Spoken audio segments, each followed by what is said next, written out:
দুখৰ কথা যে আমি ইণ্ডাষ্ট্ৰী বহাবলৈ বিচাৰোঁ, আমি থলুৱা আমাৰ ব্যৱসায় কৰা মানুহক আমি সহায় কৰিবলৈ বিচাৰোঁ, কিন্তু আজি অসমৰ ভিতৰত কোনো থলুৱা উদ্যোগ কৰা ব্যৱসায়ীৰ কাৰণে স্থান নাই। আজি অসমৰ ভিতৰত যদি উদ্যোগ চলি আছে মাত্ৰ সিন্ডিকেটৰ উদ্যোগ চলি আছে। কয়লা সিন্ডিকেট, বালি সিন্ডিকেট, পাথৰৰ সিন্ডিকেট আৰু আটাইতকৈ বেছি হাইলাকান্দি বাৰাকৰ সুপাৰী সিন্ডিকেট চলি আছে। সুপাৰী সিন্ডিকেট চলি আছে।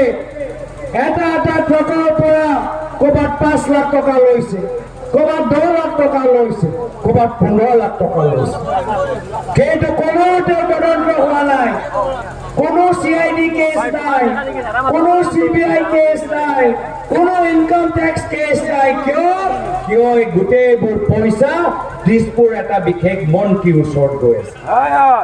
দিছপুৰত থকা ভিতৰত এজন বিশেষ মন্ত্ৰী ঘৰত আজি বাৰাকৰ কয়লা, বালি, সুপাৰী, শিলৰ সিন্ডিকেটৰ পইচাবোৰ গৈছে। আজি সিন্ডিকেটৰ ট্ৰাক বৰাকত ইমান চলি আছে যে আজি ৰাস্তা দলংবোৰ বেয়া হৈ গৈছে।